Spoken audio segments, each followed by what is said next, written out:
जुबैर साहब, कल क्या करने जा रहे हैं आप लोग सर? कल कैबिनेट में क्या अहम फैसले होने जा रहे हैं? नाअहली के हवाले से और ईसीएल में नाम डालने के हवाले से मौलाना साहब तो कह रहे हैं कि फौरी तौर पर गिरफ्तारियां होनी चाहिए, तो उनके मशवरे पर अमल करने जा रहे हैं सर?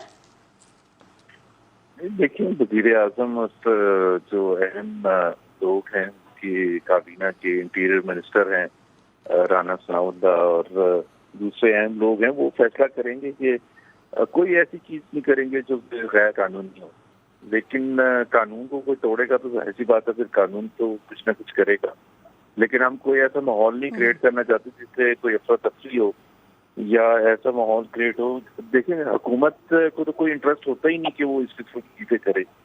ऑपोजिशन बिल्कुल ये चाहेगी कि किसी तरह से हालात ऐसे हों, बेकाबू हों और मारधाड़ हो जिसकी वजह से हुकूमत बदनाम हो और उसका जो इकोनॉमिक एजेंडा उसको वो फुलफिल करने में कामयाब ना हो सके। सर कल कैबिनेट के एजेंडे में मीटिंग के एजेंडे में सर नाअहली के हवाले से और ईसीएल में नाम डालने के हवाले से एजेंडे में शामिल है कल के लिए? नहीं, मुझे तो नहीं पता कि ईसीएल और उसका मुझे बिल्कुल भी नहीं पता। मैं कराची में बैठा हूँ, अभी थोड़ी देर में पता चल जाएगा, लेकिन अभी नहीं पता। जी, वैसे जुबैर साहब, आप सही बात, हुकूमत के ऊपर बड़ी ज़्यादा रिस्पॉन्सिबिलिटी बनती है, लेकिन अगर हुकूमत डिसाइड करती है, राना सनाउल्लाह साहब जैसा कि कह रहे हैं, अगर हुकूमत डिसाइड करती है तो अब आप समझते हैं कि ये इस वक्त सिचुएशन ऐसी नहीं है कि हम इस किस्म की एजुटेशन पाकिस्तान में, मुल्क में बर्दाश्त कर सकें? नहीं, पाकिस्तान तो बिल्कुल एजुटेशन बर्दाश्त नहीं कर सकता, कोई मुल्क भी नहीं कर सकता और एजुटेशन को अवॉइड ही करने की कोशिश करेंगे। लेकिन देखिए, एक बहुत बड़ा फैसला आया है, एक लोग महसूस नहीं कर रहे हैं कि जब इतना बड़ा फैसला आएगा, आपको मतलब मरियम नवाज आज भी पासपोर्ट उनके पास नहीं है। हमारे हर लीडर को ईसीएल पर डाला हुआ था, तो उस वक्त की हुकूमत ने तो जो भी फैसले, सभी भी आपने देखा, नजीर चौहान जो एमपीए के लिए लड़ रहे थे पीएमएलएन के टिकट पर, उनको किस तरह से गिरफ्तार किया गया लाहौर में। तो ये कहना कि जी हम ईसीएल पर डाल देंगे, ईसीएल पर तो अगर डालेंगे तो उसकी एक वजह ये है कि वो इतनी बड़ी जो 60 सफों से ज्यादा की रिपोर्ट आई है, वो उसमें कितने शदीद किस्म की चीजें कहा गया है पीटीआई के हवाले से, फॉरेन फंडिंग के हवाले से या कंसीलमेंट के हवाले से या कानून और आइन को तोड़ने के हवाले से। तो अब वो अगर पाकिस्तान की बेहतरी में ऐसा कोई फैसला होता है तो मेरा ख्याल है ऑपोजिशन को समझना चाहिए। वो तो खुद कह रहे हैं हम सुप्रीम कोर्ट जाएंगे, तो अगर उनको कोई डर खौफ नहीं है तो चले जाए सुप्रीम कोर्ट और जाके वहां से इंसाफ ले लें। अच्छा जुबैर साहब, साथ ही मौजूद हैं सर, नैब के मामले पे भी आपकी राय लेना चाह रही हूँ। आप जिस वक्त आप लोग ऑपोजिशन में थे, मुसलसल आप लोग कहते रहे हैं कि बिल्कुल एहतसाब, ये शफाफ एहतसाब होना चाहिए, सबका होना चाहिए। लेकिन सर इसी तनाजुर में अभी ये नैब का जो दूसरा तरमीमी बिल मंजूर किया गया है, जिसके बाद सर नैब 50 करोड़ रुपए से कम करप्शन करने वाले के ऊपर हाथ ही नहीं डाल सकेगी। तो सर ये उन अनासर की हौसला अफजाई नहीं है जो करप्शन कर रहे होते हैं? नहीं, मेरा ख्याल है इसको आपने अच्छा सवाल पूछा है, मैं इसकी वजाहत कर दूं।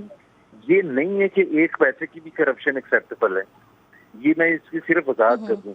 नैब जो बना था, नैब के अलावा जो आपकी बहुत से रेगुलेटरी इदारे हैं, जिसमें एफआईए है, जिसमें एफबीआर है, जिसमें एससीसीपी है, जिसमें स्टेट बैंक ऑफ पाकिस्तान है, एंटी करप्शन यूनिट है, ये तमाम इदारों का किसी न किसी तरह से ताल्लुक होता है करप्शन के हवाले से रोकना।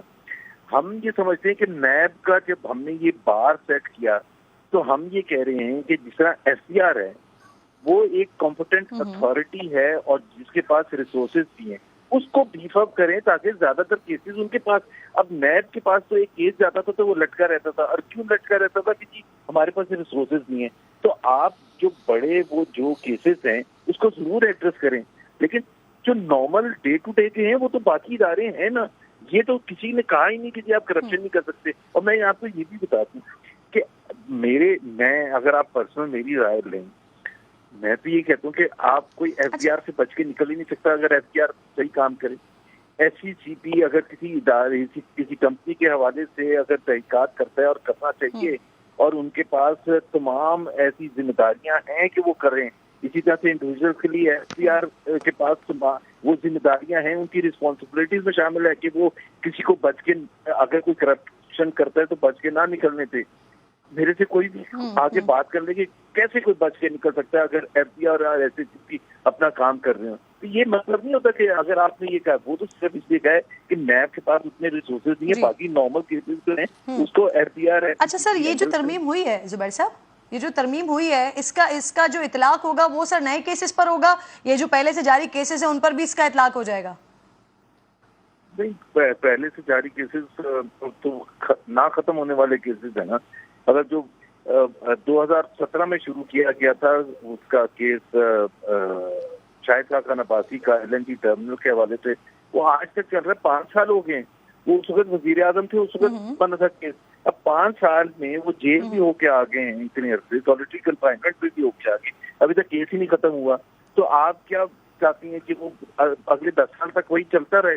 और उनके पास, मैं आपको फ्रैंकली एक बात बता रहा हूँ, तो उनके पास कोई ऐसा कोई या तो केस हो जो नैब जाए और आके हुकूमत को कहे या कोर्ट में जाके कहे कि जी ये को हमें हैंडल करने दें क्योंकि इसकी ये वजह है, तो हमें समझ भी आएगा। अभी तो हमें, हमारे लिए तो बिल्कुल कोई ऐसी मंतक नहीं बनती कि वो सारे पुराने केसेस को भी चलाते हैं। सही, बहुत शुक्रिया मोहम्मद जुबैर साहब प्रोग्राम में। अजहर सिद्दीक साहब, वैसे जो मैं भी बात कर रही थी, इसी तस्करे को आप की तरफ लेकर आती हूँ ना सर। इन तमाम ये जो तरमीम हो गई हैं, अब इसे क्या कहते हैं आप? शरीफ फैमिली पर जो चलने वाले केसेस हैं उन पर फायदा होगा, और फिर नाज़रीन सुलेमान शहबाज के तमाम असासे जब्त करने का हुक्म भी दे दिया वैसे एहतसाब अदालत ने। तो अजहर साहब इस पर जरा कमेंट कीजिएगा, फायदा होगा इससे शरीफ फैमिली के केसेस पर, या कोई फर्क नहीं पड़ेगा इस तरमीम के बाद? अच्छा, ये इस जवाब के बाद एक छोटा सा जवाब मैं फ़ौरन प्रॉविडेंट फंडिंग पे ज़रूर दूंगा। ये बुनियादी तौर पर जितनी अमेंडमेंट्स हुई हैं, इसमें से अक्सरियत already under challenge before August Supreme Court of Pakistan, और ये पर्सन स्पेसिफिक हैं, याद रखिएगा। इसने एक्चुअली ये ज़रूरत नहीं है अब नैब लॉ वैसे ही ख़त्म कर दें, उसकी जगह फौजदारी कानून मौजूद है ना, छोड़े फौजदारी में पर्चे दर्ज होंगे, 8% कन्विक्शन रेट रहेगी, नैब की कन्विक्शन रेट इस वक्त 70% के करीब है, वो काम ख़त्म हो जाएगा। आपकी जितनी अमेंडमेंट्स हैं ना, ये फेडफ को भी मंजूर नहीं होनी, और ये कन्वेंशन और करप्शन, जो UN कन्वेंशन और करप्शन 2005 है उसकी भी खिलाफ वर्जी है। 2 चीज़ें बड़ी अहम है इसके अंदर। आपको पता है पाकिस्तान के अंदर करप्शन 50 करोड़ तक की जायज़ हो गई है, यानी 50 करोड़ तक की करप्शन आप करें आपको कोई नहीं पकड़ सकता, ये इस कानून में लिख दिया ना इन्होंने। तो 50 करोड़ से ऊपर होगा तो इसमें से अक्सर कई ऐसे ऑफेंसेस हैं, कई ऐसे जुर्म हैं, वो सारे ख़त्म हो जाएंगे। फिर उसके अलावा इन्होंने और एक काम कर दिया, जजेस की सारी अपॉइंटमेंट अपने हाथ में ले लिया, यानी गवर्नमेंट के खिलाफ केसेस होने हैं, जजेस की अपॉइंटमेंट इन्होंने अपने हाथ में ले ली है, और अपने तरीके से सारे मामला को लेकर एक अच्छी अमेंडमेंट है कि जनाब जो ऑफेंसेस जिस एरिया में होगी वहाँ पर नैब का जो है ना लॉ अप्लाई करेगा। ये बहुत ज़बरदस्त है। लेकिन ओवरऑल एक 36 सेक्शन का एक नैब लॉ, पहले तकरीबन 32 के करीब अमेंडमेंट हुई, और इस वक्त अगर आप देख लें, यानी इस वक्त मेरे सामने पड़ा हुआ है ये अमेंडमेंट का, इस वक्त टोटल जो अमेंडमेंट अब की हैं इन्होंने 17 अमेंडमेंट फिर कर दी हैं। यानी क्या कहना चाह रहे हैं, ये वो नैब लॉ है जो असफंदियार वली को अपना केस में कोर्ट में चैलेंज हुआ, और सुप्रीम कोर्ट ने कहा कि ये बिल्कुल सही है और अब तक चलता है।